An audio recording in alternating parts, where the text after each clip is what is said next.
Welcome and welcome back to my channel.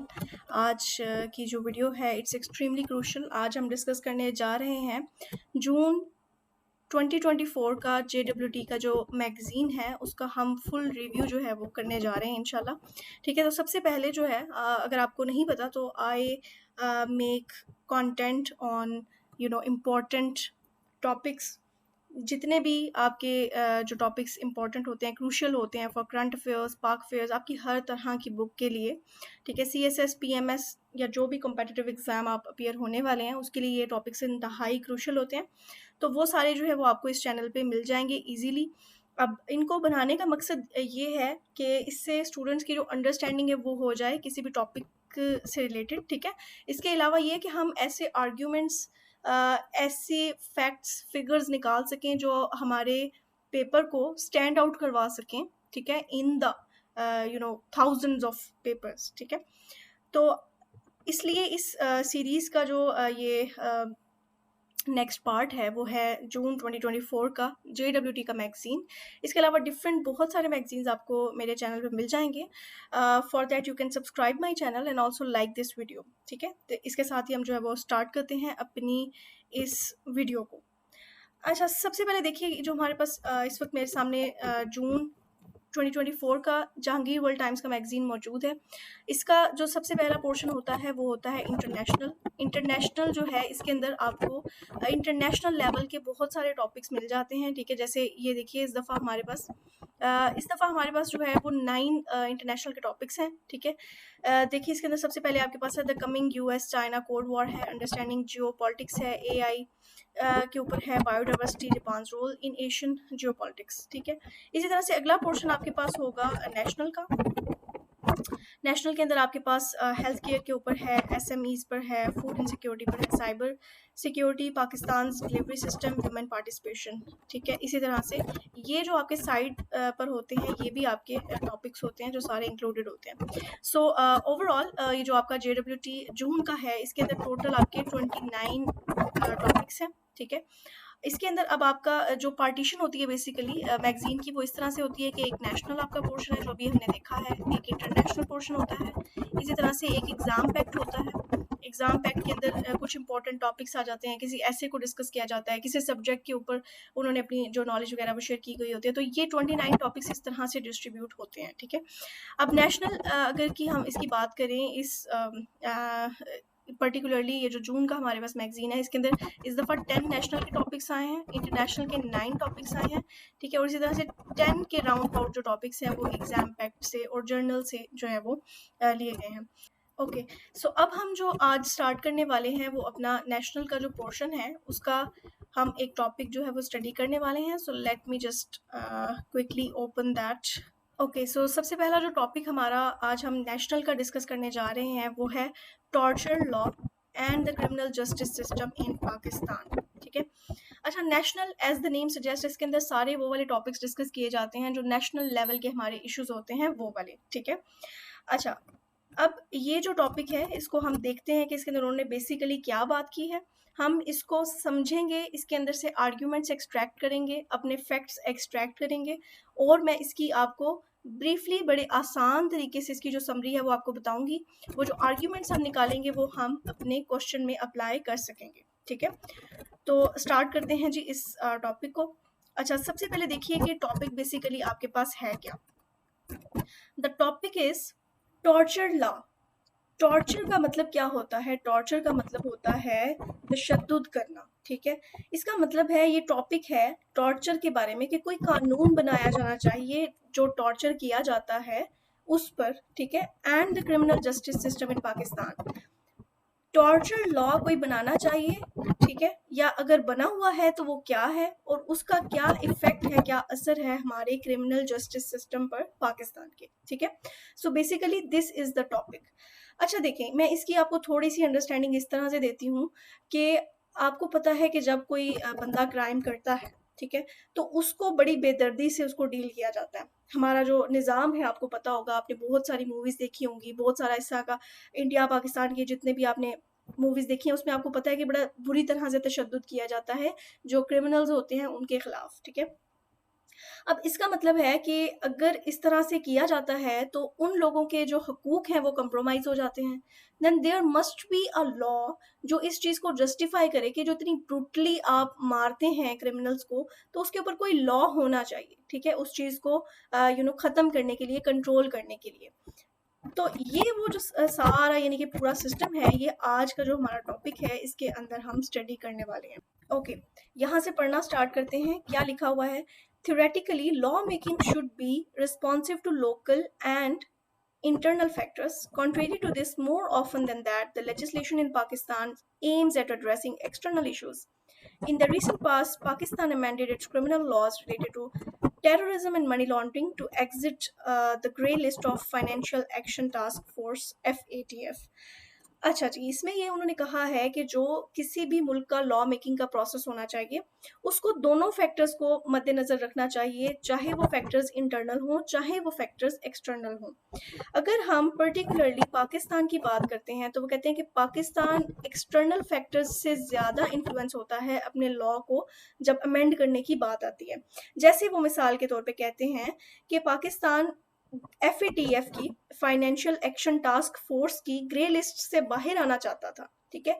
ये एक agency है जो कि कंट्रीज़ को उनकी स्टेटस के हिसाब से उनको लिस्टिंग करती है कि क्राइम्स के हिसाब से, टेररिज्म के हिसाब से कि कौन-सा कंट्री कहाँ लाई करता है। आपने सुना होगा कि पाकिस्तान ग्रे लिस्टेड था, इसी तरह अफ़गानिस्तान जो था वो ब्लैक लिस्टेड था। तो उस लिस्ट से बाहर आने के लिए पाकिस्तान ने क्या किया कि उसको यानी कि वार्निंग दी गई हमें कि अगर आप अपनी ग्रे लिस्ट से बाहर आना चाहते हैं तो आपको काम करना पड़ेगा किसके ऊपर? टेररिज्म के ऊपर और मनी लॉन्ड्रिंग के ऊपर। मनी लॉन्ड्रिंग मीन्स के इलीगल वे से जैसे आप अपनी जो पैसा है अपने मुल्क से बाहर निकालते हैं। तो उस चीज़ को वो कहते हैं कि उस चीज़ को काउंटर करने के लिए पाकिस्तान ने काम करना शुरू किया अपनी इन 2 चीज़ों पर, ठीक है? उसके बाद कहते हैं कि इसी को मद्देनज़र रखते हुए अगर हम देखें इसी तरह के सिलसिले की एक कड़ी जो है वो क्या थी कि 22 नवंबर 2022 को the torture and custodial death prevention and punishment act 2022 was enacted.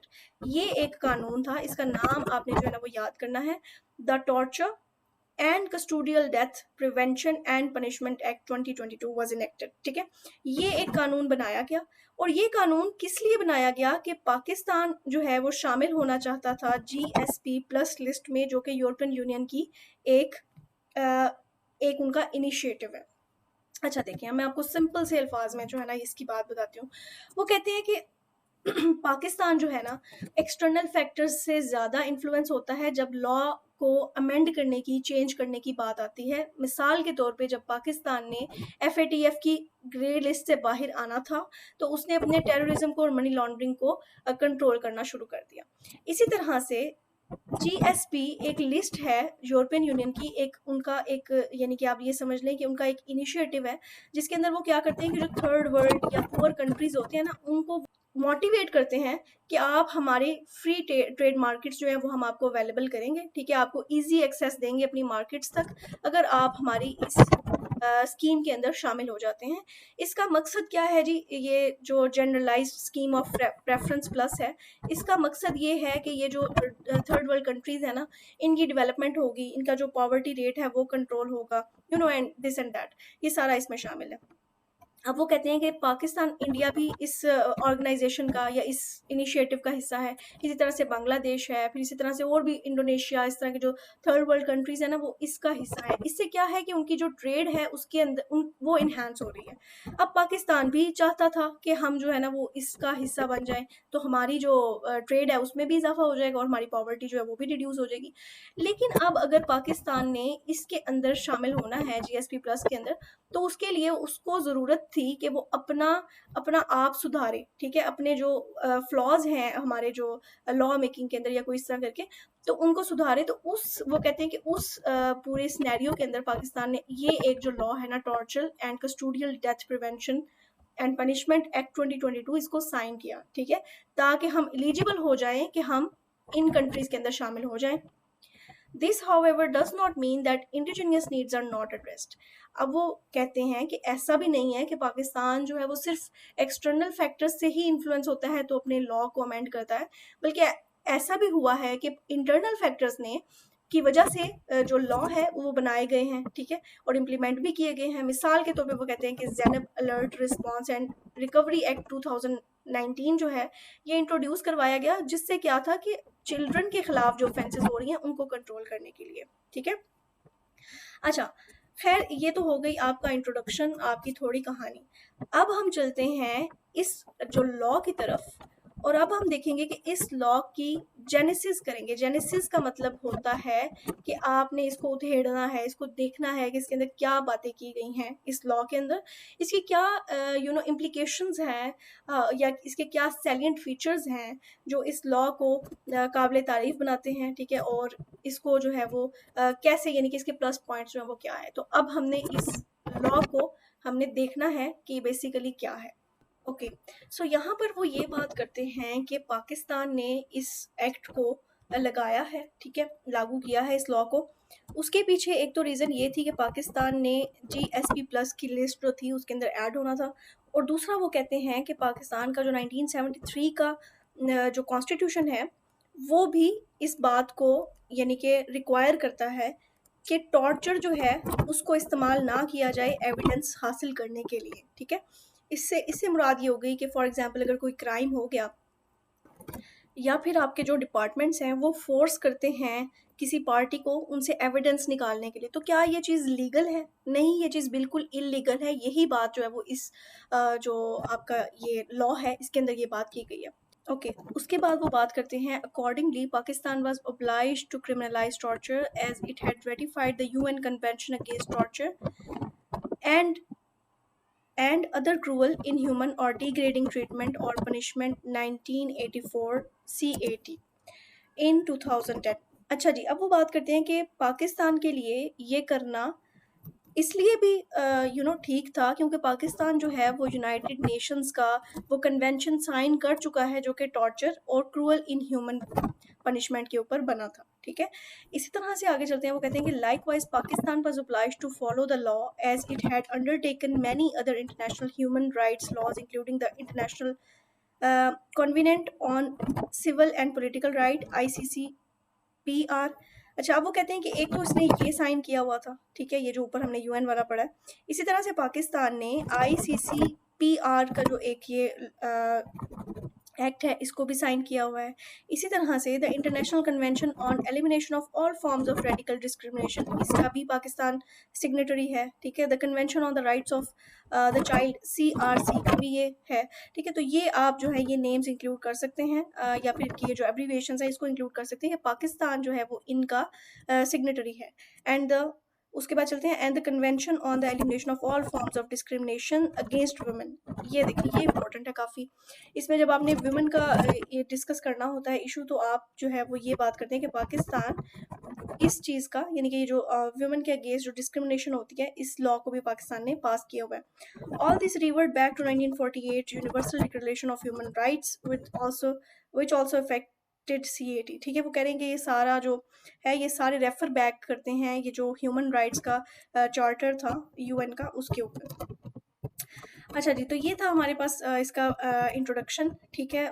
बात हमने स्टार्ट की थी कि पाकिस्तान जो है वो एक्सटर्नल और इंटरनल दोनों फोर्सेस से अफेक्ट होकर अपने लॉ को अमेंड करता है ज़रूरत के तहत, जिसके अंदर वो कहते हैं कि फाइनेंशियल एक्शन टास्क फोर्स के लिए उससे निकलने के लिए उसने जो है वो एक लॉ पास किया। फिर उसके बाद वो इस टॉर्चर एंड कस्टोडियल डेथ वाले पर आ जाते हैं, ठीक है, कि इसको पाकिस्तान ने पास किया।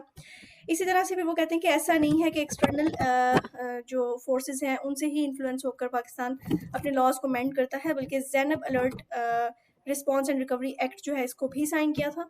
फिर जी जो टॉर्चर वाला जो लॉ है उसकी हमने जेनेसिस की, हमने देखा कि कैसे पाकिस्तान GSP का मेंबर बनने के लिए GSP प्लस का मेंबर बनने के लिए ताकि उसकी ट्रेड जो है वो इन्हांस हो, ठीक है, एंड उसका जो पॉवर्टी है वो एलिमिनेट हो सके, उसके लिए पाकिस्तान ने जो है वो टॉर्चर लॉ को पास किया। फिर वो कहते हैं कि अगर हम इसकी बुनियाद को देखें तो बुनियाद उसकी UN कन्वेंशन पर जाती है। फिर इसी तरह से ये जो सारे हमने लॉज पढ़े हैं ICCPR ICER DCRC, ये सारे जो हैं इन लॉज को पाकिस्तान जो है वो मानता है, ठीक है। अब हम आ जाते हैं सैलिएंट फीचर्स पर कि क्या फीचर्स हैं ये जो कानून हमारे पास है इसके, ठीक है, ये जो हमारे पास टॉर्चर एंड कस्टोडियन डेथ वाला एक्ट है इसके क्या सैलिएंट फीचर्स हैं। ओके, सो इसके सैलिएंट फीचर्स में हमारे पास जो पहला फीचर आता है that is wider net of applicability. ठीक है, इसका मतलब ये है कि वो कहते हैं कि पहले जो है ना कानून के अंदर हमें ये जो टर्म्स हैं जैसे क्रूअल हो गया, इनह्यूमन हो गया, degrading treatment, custodial death and torture, ये सारे जो लफ्ज़ हैं ना ये हम इससे आशना नहीं थे लॉ के लैंग्वेज के अंदर। लेकिन अब इसके तहत हमें जो है ना वो पता चल गया है कि ये जो लफ्ज़ हैं ये भी अपनी अहमियत रखते हैं। ठीक है, और क्या चीज़ें जो हैं वो आती हैं इस डोमेन में कि आपने अपनी एविडेंस कैसे निकलवानी है, कितना जो है वो, और कैसे टॉर्चर करना है, टॉर्चर करना भी है कि नहीं करना है। ठीक है, जो क्रिमिनल्स हैं उनको। अच्छा, कस्टोडियल जो होता है, कस्टोडियल का मतलब होता है वॉचफुल। ठीक है, अब यहाँ पे अगर हम लफ्ज़ इस्तेमाल करते हैं ना कस्टोडियल डेथ या कस्टोडियल टॉर्चर, तो इसका मतलब ये होगा कि वो टॉर्चर जो देखा जाता है, जो कि यानी कि सोचा समझा, आप इसको ये कह सकते हैं। ठीक है, अच्छा, तो सबसे पहला इसका फीचर तो ये हो गया कि हमें इन टर्म्स का पता चल गया कि ये टर्म्स जो है वो अपनी क्या अहमियत रखती हैं लॉ की लैंग्वेज में। उसके बाद आ गया जी अगला हमारे पास जो इसका फीचर है दैट इज़ न्यू ऑफेंसेस। इसमें हमें ये पता चल गया कि जो ऑफेंस होती है, जैसे फोर्सफुली अगर आप एविडेंस को अटेन करते हैं, पहले तो इस पे डिबेट था ना कि क्या ये बात ठीक है या क्या ये बात ठीक नहीं है, लेकिन वो कहते हैं अब ये डिबेट ही नहीं रही है। ये जो फोर्सफुली अगर आप एविडेंस को इकट्ठा करते हैं, किसी से लेते हैं, किसी पार्टी से, तो बिल्कुल उसको जो है वो तस्लीम नहीं किया जाएगा। अच्छा, उसके बाद हमारे पास ये उसका भी पार्ट है। ठीक है, यहाँ तक उन्होंने यही बात की है कि जो एविडेंस है वो अगर आप फोर्सफुली लेते हैं तो उसको नहीं मानता कानून। आगे चलते हैं जी, आगे आ गया है जेंडर रिस्पॉन्सिव लेजिस्लेशन। इसके अंदर वो ये बात करते हैं कि ये जो आपका पूरा प्रोसीजर है ये किसी क्राइम को डील करने का, इसके लिए आप आखिर क्या एक प्रोटोकॉल होगा जिसको आप फॉलो करेंगे। इसके अंदर जेंडर का ख्याल रखा जाएगा। ठीक है, मिसाल के तौर पे अब जैसे आपकी जो फीमेल कोई क्रिमिनल है, ठीक है, तो वो मेल की कस्टडी में नहीं रह सकती। ये देखें लिखा हुआ है, no female to be held in the custody by a male police officer, if required there must be a female police officer present. वो कहते हैं कि अगर रखा भी जाएगा उस फीमेल को तो उसके लिए कोई फीमेल ऑफिसर का होना जरूरी है। ठीक है, no information to be extracted from a female. ठीक है, इस तरह से a separate and new offence of custodial rape has been introduced in the law. फिर इसी तरह वो कहते हैं कि ये जो इसके अंदर एक नया यानी कि एक ऑफेंस जो कि कस्टोडियल रेप है, यानी कि उसके लिए भी एक जो शिक है वो पास की गई है। ठीक है, अच्छा, यहाँ पे इन्होंने एक एक्ट का नाम लिया है, ये पढ़ लेते हैं। द प्रोसीजरल कैविएट्स कंटेन्ड, कैविएट्स कहते हैं वार्निंग्स को, in the Code of the Criminal Procedure 1898 and the Anti-Rape Investigation and Trial Act 2021 specifically provides। ये जो हमने अभी पढ़ी है ना कि नीचे फीमेल ऑफिसर का होना जरूरी है। ठीक है, आप कैसे इंफॉर्मेशन नहीं निकाल सकते, तो ये इस एक्ट के अंदर ही ये बातें की गई हैं कि ये होना चाहिए। ठीक है, अच्छा, उसके बाद आगे अगला इसका जो पॉइंट है वो चलते हैं, that is special investigation mechanism. इसके अंदर वो ये बात करते हैं कि this law provides that only the Federal Investigation Agency FIA shall have exclusive jurisdiction to investigate cases under the new torture law. अब वो कहते हैं कि अगर कोई इस तरह का केस होता है ना, उसको सिर्फ जो आपकी एफआईए है, फेडरल इन्वेस्टिगेशन एजेंसी है, सिर्फ वो ही इसको जो है ना वो देख सकती है। ठीक है, इसके ऊपर अगर इन्वेस्टिगेशन रिक्वायर्ड है वो करेगी, जो आपकी पुलिस ऑर्गेनाइजेशन है ना वो नहीं करेंगी। ठीक है, क्योंकि आपको पता है कि ये डिपार्टमेंट ज़रा थोड़ा सा इस हवाले से ब्रूटल ही है, तो उस चीज़ को वो नहीं करेंगे, वो एफआईए को जो है वो रेफर कर दिया जाएगा। लेकिन अब यहाँ पर एक प्रॉब्लम आ जाती है कि रेफरल सिस्टम जो है वो बेसिकली आपका ख़राब है। रेफरल सिस्टम होता है कि आपने एक केस को उठाकर किसी और डिपार्टमेंट को रेफर करना है। देखें, there is no specific provision obliging the provincial police organization and other law enforcement agencies, investigation agencies to refer cases to FIA under the law. Therefore, there is a need to amend the law to provide for the referral mechanism. अब वो कहते हैं कि जब police department से जो आपका case है वो FIA तक जाएगा तो उसके लिए एक रेफरल सिस्टम होना चाहिए, लेकिन उसके ऊपर इतना कोई खास काम नहीं किया गया जो कि किया जाना चाहिए। अगला फीचर देखते हैं जी, senior trial and appellate courts. I hope I am pronouncing this right. अच्छा, irrespective of the quantum of punishment for the offence for which an accused is charged, the law authorized the courts of sessions to try the cases and the appeal against conviction or acquittal may lie to the high court। अच्छा, वो कहते हैं कि ये जो आपके जो cases हैं ये रेफर किए जा सकते हैं, हाई कोर्ट भी इनको मतलब कि वो कर सकता है अगर सपोज ये यानी कि नीचे वाले डिपार्टमेंट में सॉल्व नहीं होते तो हाई कोर्ट इनको खुद देखेगा। आगे आ जाता है जी, इसका एक फीचर है। ओके जी, इसके बाद जी क्या है कि अकाउंटेबिलिटी जो है वो होनी चाहिए। ठीक है, आपने देखना है कि जो आपका यानी कि कोई भी केस है उसको सस्पेंड करना है, ट्रांसफ़र करना है, डिपार्टमेंटल एक्शन उसके ऊपर क्या होना चाहिए। उसके बाद वो कहते हैं कि इसको टाइम बाउंड होना चाहिए। ठीक है, investigation and trial and appeal कि अब पाकिस्तान में हमारा एक यानी कि अलमिया है कि जो केसेस है वो बहुत ज़्यादा लटकते हैं। तो वो कहते हैं कि इतना ज़्यादा जो है ना आपने टाइम नहीं देना। जैसे उन्होंने यहाँ पे बता भी दिया कि 30 डेज़ मैक्सिमम होनी चाहिए आपकी इन्वेस्टिगेशन, ट्रायल होना चाहिए 3 वीक्स का और अपील जो है वो इन 30 डेज़ हो जानी चाहिए। फिर इसी तरह से अगला इसका फीचर है कि स्पेशल प्रोटेक्शन प्रोवाइड की जाएगी किसको, जो विक्टिम है उसको। ठीक है, और जो विटनेसेस हैं उनको। जैसे होता है ना कि कोई आपका विटनेस है ना किसी केस का, तो उसको अगवा कर लिया जाता है या और किसी तरह से उनके ऊपर वायलेंस की जाती है या उनको रोक दिया जाता है, ड्रायर धमकाया जाता है, उस चीज़ के ऊपर जो है वो काम किया जाएगा। अच्छा, आगे चलते हैं। अब वो कहते हैं कि impact on criminal justice system. ठीक है, हमारा ये जो अब ये हमारा कानून है इसका क्या असर होगा क्रिमिनल जस्टिस जो हमारा सिस्टम है उसके ऊपर। ठीक है, तो सबसे पहला तो इसका ये होगा कि जी ऑब्वियसली क्राइम कंट्रोल होगा। ठीक है, the dominant view of the police organizations is that controlling crime is a function of the use of force and criminal justice। अच्छा, वो कहते हैं इसमें मुख्तसर उन्होंने बात ये की है कि आपका जो भी यानी कि ये जो पुलिस डिपार्टमेंट है उनका क्या होता है कि बाय फोर्स यानी कि आपने एक्स्ट्रा जुडिशियल किलिंग्स या एक्स्ट्रा लीगल मेजर्स लेकर ही आपने जो है ना वो बात को आगे बढ़ाना है। तो वो कहते हैं कि अगर आप इस तरह करते हैं ना कि तशद्दुद करते हैं तो इसकी कोई एम्पिरिकल एविडेंस नहीं है कि ये चीज़ जो है वाकई ये काम करती है या नहीं करती। ठीक है, तो वो कहते हैं कि इस चीज़ को जो है ना ये लॉ जो है इस चीज़ को ख़त्म करेगा। उसके बाद आ जाता है जी primacy of the federal government. अच्छा, अब वो कहते हैं कि ये जो लॉ है जो आपकी फेडरल गवर्नमेंट है उसकी अहमियत को बढ़ाएगा। अब आपको पता होना चाहिए कि पाकिस्तान का जो सिस्टम है ना that is a federal system. Federal system ये होता है कि जैसे पाकिस्तान के 4 सूबे हैं। ठीक है, तो उनके अंदर एक जो प्रोविंशियल गवर्नमेंट्स हैं वो चारों सूबों की अलग-अलग हैं। लेकिन वो जवाबदेह हैं किसको, सेंट्रल गवर्नमेंट को या फेडरल गवर्नमेंट को, जो कि हमारा आपको पता है कि हमारा हेड जो है वो इस्लामाबाद में है। अब जैसे अब अगर हम पुलिस डिपार्टमेंट की बात कर लें तो वो पंजाब पुलिस है, सिंध पुलिस है, केपीके की पुलिस है। ठीक है, इसी तरह से बलूचिस्तान की। लेकिन ये सारे जो है ये जवाबदेह किसको हैं, आपके जो सेंटर है उसको जवाबदेह हैं।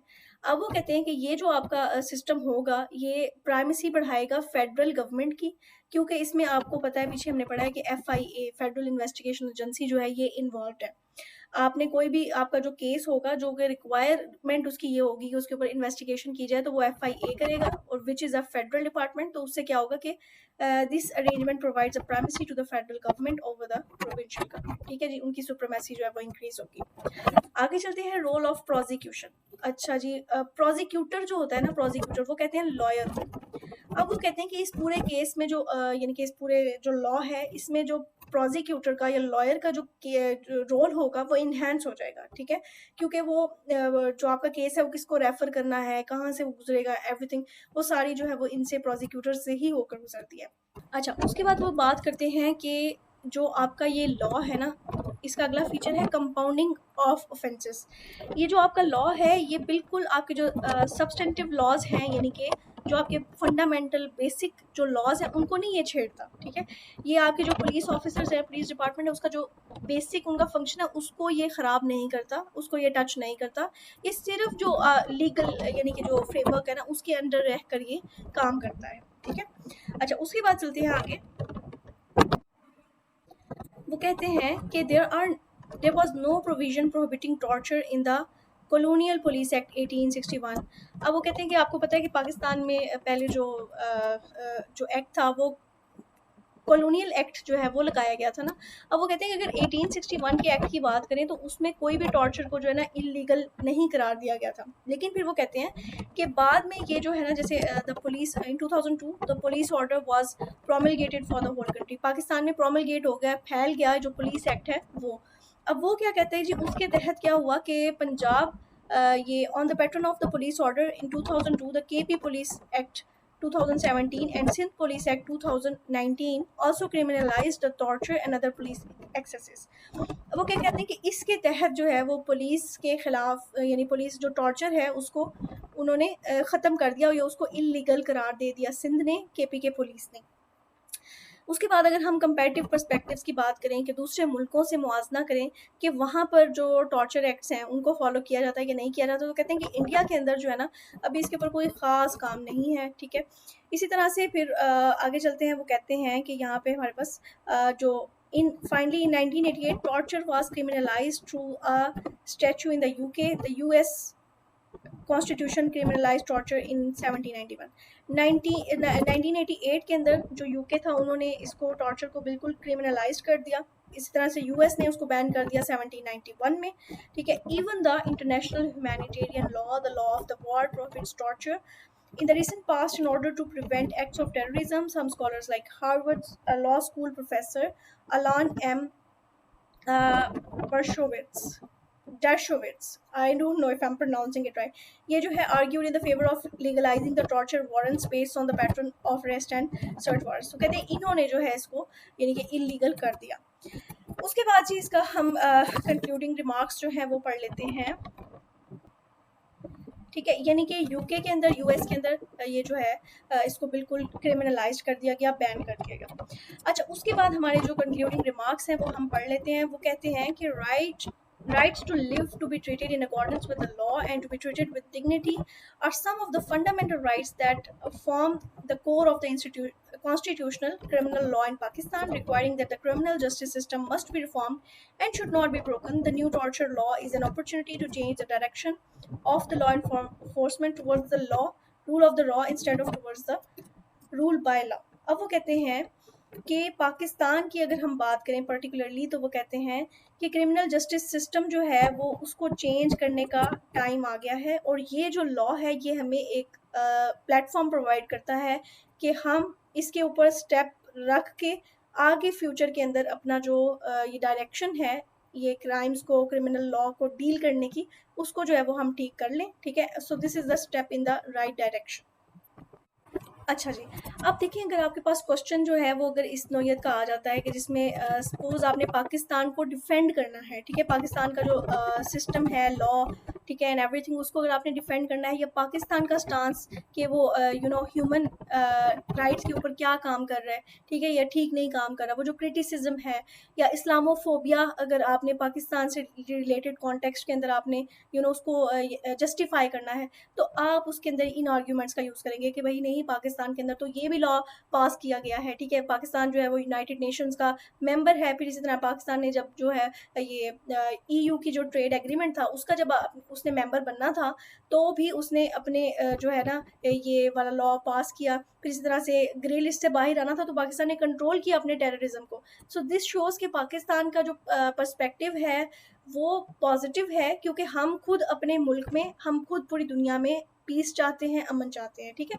So this is how you extract the arguments. आप उसको जो है वो रेफरेंस के साथ आर्ग्यूमेंट्स को लिखते हैं, and this is how you support your answer. So I hope कि ये जो टॉपिक है ये आप लोगों के लिए फ़ायदेमंद साबित हुआ होगा। If that's the case then you can like the video, comment down below, और मैं हर कमेंट का जवाब देती हूँ। मुझे जो है ना बड़ी खुशी होती है जब कोई मैं अच्छे से कमेंट पढ़ती हूँ। आई गेट मोटिवेटेड कि मैं आप लोगों के लिए मज़ीद अच्छा जो कंटेंट है वो बनाऊँ, ठीक है। अच्छा, तो अगर आप ये जो JWT जून 2024 का फुल मैगजीन लाइक दिस, जैसे ये वीडियो है, इसको एक्सेस करना चाहते हैं, then you can text me on the number given below, और आप मुझसे जो है वो पूरा ये जो मैगजीन है इसको ले सकते हैं। बाकी अपना बहुत सारा ख्याल रखिएगा। I see you in the next topic इंशाल्लाह वेरी सून। अल्लाह हाफिज़, टेक केयर, बाय बाय।